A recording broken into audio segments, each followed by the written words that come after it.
Assalamualaikum. Hi, my name is Nur Akilah binti Jazlan. My matric number is 1190509. Hi, my name is Farah Ilana binti Mat Rabu. My matric number is 1190538. Hi guys, my name is Ainin Sofia binti Muhammad Rasman. My matric number is 1190561.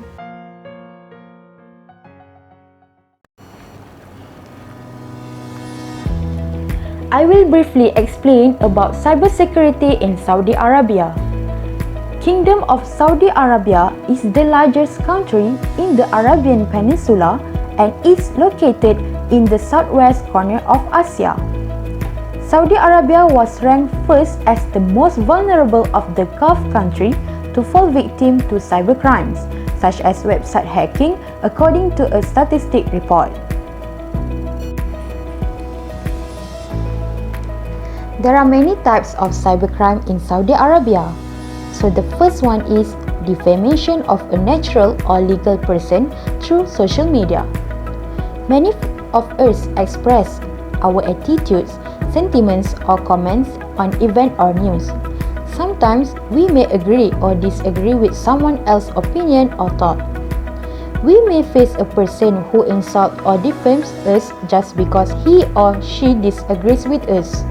Defamation by social media comprises a wrongdoing subject to punishment under the Arab Saudi anti-cyber law. The second one is hacking.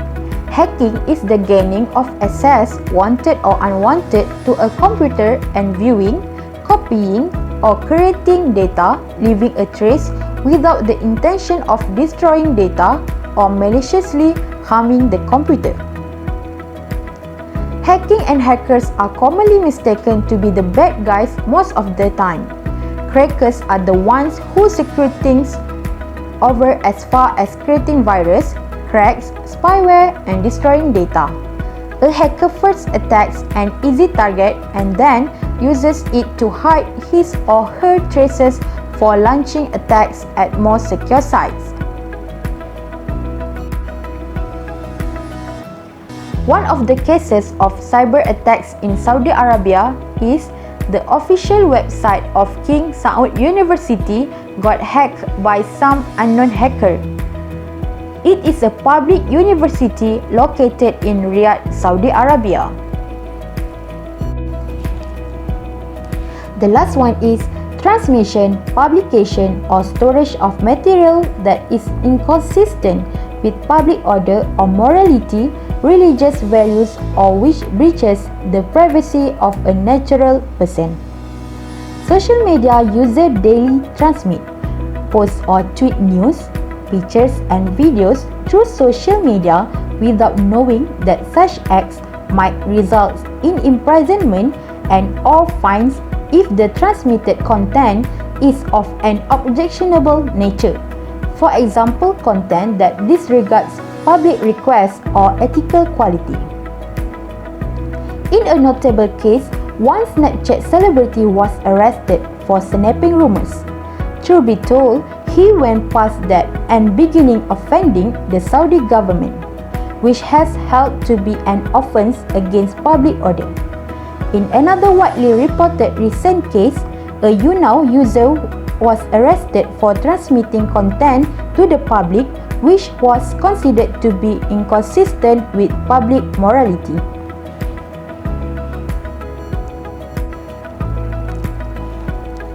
How are Saudis protected against cybercrime? The answer is by the Saudi anti-cybercrime law. The governing text of the law is in Arabic and the law contains 16 articles. The basis of this law is Sharia. The Saudi anti-cybercrime law aims to secure the safe exchange, protect the rights of users of the computers and the internet, and protect the public interest and morals as well as people's privacy.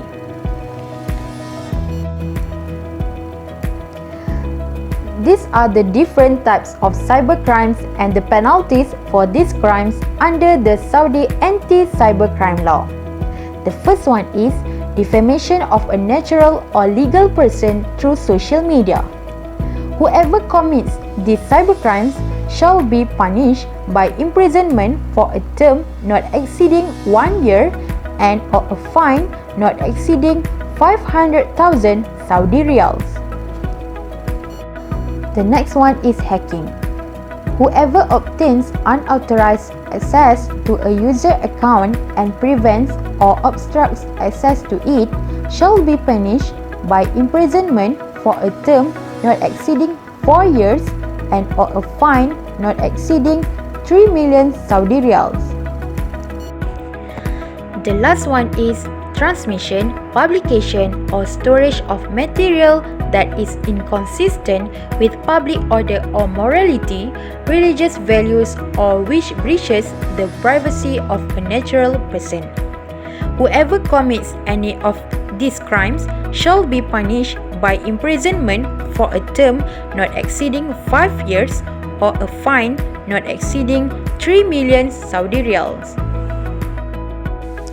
Switzerland. In 2016, 14,033 cybercrime cases were reported to police in Switzerland compared to 2015, which is 11,575, and in 2011, 5,330 cases. Melanie stated, in 2016, there has been a huge increase in the number of ransomware victims in Switzerland. It is not just private users that have recently been targeted by ransomware attacks, but increasingly small and medium-sized enterprises. One of the cyber attacks is ransomware. What is ransomware? Ransomware is a type of malicious software cybercriminals use to block the victim from accessing their own data. The digital extortioners encrypt the files on the system and add extension to the attacker data and hold it as a hostage until the demanded ransom is paid. After the initial infection, the ransomware may attempt to spread throughout the network to share drives, servers, attached computers, and other accessible systems. How ransomware works? There are a number of vectors ransomware can take to access a computer. One of the most common delivery systems is phishing spam, such as attachments that come to the victim in an email masquerading as a file they should trust. Once they are downloaded and opened, they can take over the victim's computer, especially if they have built-in social engineering tools that trick users into allowing administrative access. Next is phishing. This term is derived from phishing of personal data, relates to a fraudulent means of obtaining passwords or other confidential data from internet users. The objective is to be able to access emails and bank accounts in order to make online purchases or participate in online auctions in the name of the victim. Now let's see how phishing works. Usually the phishers will choose naive and helpful people as the targets. This is based on their target's behavior online, which is recorded through the cookies from websites. Criminals will send their targets an email asking them to change their username and password for their security. The email address is usually perceived by victims as a reliable one, but this is actually a fake or dummy email address, and once users click on the link in the email, the websites they are redirected to is also usually perceived as a trustworthy, although this is a fake or dummy site. And there is usually a form to fill in asking for personal details such as username, passwords, and bank account details. The infection of IT system with malware, including ransomware, spyware, worms, trojans, and virus, may be prosecuted under Swiss Criminal Code, which penalize hacking and damage to data. Therefore, it may be prosecuted upon complaint and be liable for a custodial sentence not exceeding 3 years or a monetary penalty. For fishing, there is no specific provision. Therefore, it will depend on the circumstances and may be covered by a multiple criminal offence under the Swiss Criminal Code. Actually, it has more circumstances, but I only list 4 from it. The first one is unauthorized obtainment of data, which can custodial sentence not exceeding 5 years or a monetary penalty. Second is forgery of a document, custodial sentence not exceeding 5 years or a monetary penalty. Third is unauthorized access to a data processing system, which can prosecution upon complaint, custodial sentence not exceeding 3 years or a monetary penalty. And the fourth is obtainment of personal data without authorization, which can prosecution upon complaint, custodial sentence not exceeding 3 years or a monetary penalty. Moving on to the last country, which is Moldova. As for Moldova, in 2011, there were 341 cases of informational frauds in the bank field were registered, causing a loss of 1,088,857 Moldovan leu, which is equal to more than 68,000 euro, where 1 euro is 16 Moldovan leu. As for comparison, in 2012, there were 7,239 cases of informational frauds in the bank field were registered, causing a loss of 13,172,248 Moldovan leu, which is equal to more than 823,000 euro. There are 2 cybercrimes in Moldova that we're going to talk about here, which are the illegal access to computerized information and also the piracy. Therefore, let's take a look at the cyberlaws here.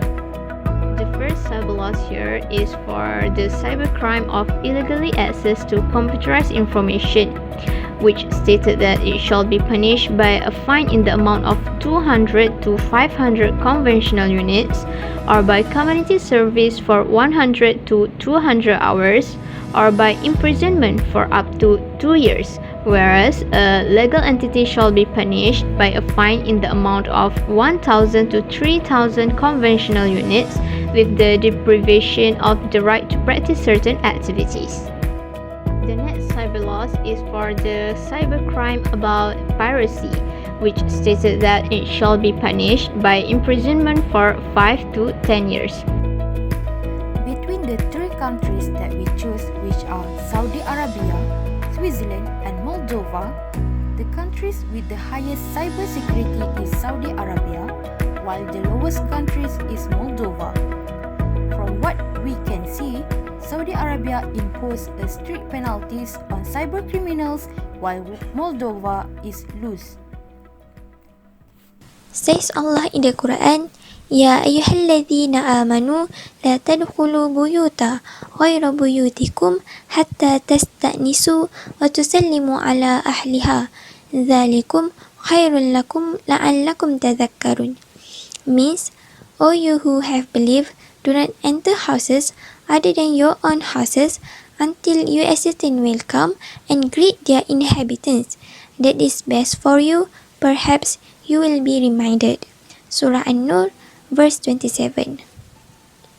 From the verse before, Allah SWT described the etiquette of the norms of pilgrimage to other people's dwellings so that undesired things be avoided. This demonstrates that Islam respects individual rights, just as no one may infringe on the rights of others without first seeking permission. In the view of Islam, all the laws have been stated in its own sources, such as the Quran, Hadith, Ijma, and Qiyas. Therefore, these 4 main sources are evidence for every problems that occurs, such as cybercrime. there are many verses of the Quran that relate to human personality and behavior. Cybercrime occurs when people forget Allah's law, follow their lusts, and are influenced by the devil's temptation. So, if we turn around and appreciate, read, and deepen the verses of the Quran, all human behavior with bad morals can change for the better. As for the conclusion here, we can see that the majority of cyber attacks are carried out by hackers who want to brag or fulfill themselves. However, enhancing penalties is not always an effective strategy to deter hacking. Rather than punishing them, it is also necessary at the same time to expose or educate them about the harm caused by cyber hacking. This may solve the legal challenge of prohibiting hacking efforts in its entirety, even though it's just a little bit of it. That's all from us. Thank you.